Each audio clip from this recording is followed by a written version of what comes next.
Dəhşət əfsanə. Təcili bişirin, çox təcili.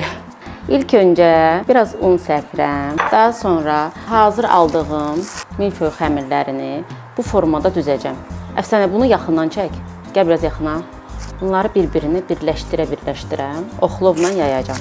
Daha sonra kərə yağı ilə soba qabını yağlayıram. Açdığım xəmiri bu formada listə əlavə edirəm. Təkrar üzərini yağlayıram. İlk öncə kəsmiyi əlavə edirəm. Daha sonra ıspanaqları bu formada düzürəm. Üzərinə 3 yumurta, yarım armudu stakan süd, duz, istiot əlavə edib qarışdıracağam. Yumurtanı da qarışdırdıqdan sonra üzərinə əlavə edirəm və ən sonda Holland pendirini əlavə edib xəmiri bağlayacağam. Daha sonra çəngəl ilə belə deşiklər açıram. Sadəcə yumurtanın sarısını üzərinə əlavə edirəm.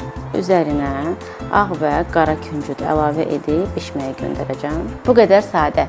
180 dərəcədə öncədən qızdırdığım sobada alt-üst qızarana qədər bişirirəm. Üzərinə biraz kərə yağı əlavə edirəm bişdikdən sonra.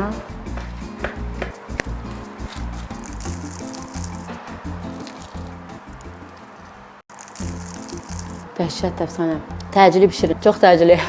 İlk öncə biraz un səpirəm. Daha sonra hazır aldığım milföy xəmirlərini bu formada düzəcəm. Əfsanə, bunu yaxından çək. Gəl biraz yaxına. Bunları bir-birini birləşdirə oxlovla yayacam. Daha sonra kərə yağı ilə soba qabını yağlayıram. Açdığım xəmiri bu formada listə əlavə edirəm. Təkrar üzərini yağlayıram. İlk öncə kəsmiyi əlavə edirəm. Daha sonra ıspanaqları bu formada düzürəm. Üzərinə 3 yumurta, yarım armudu stakan süd, duz, istiot əlavə edib qarışdıracağam. Yumurtanı da qarışdırdıqdan sonra üzərinə əlavə edirəm və ən sonda Holland pendirini əlavə edib xəmiri bağlayacağam. Daha sonra çəngəl ilə belə deşiklər açıram.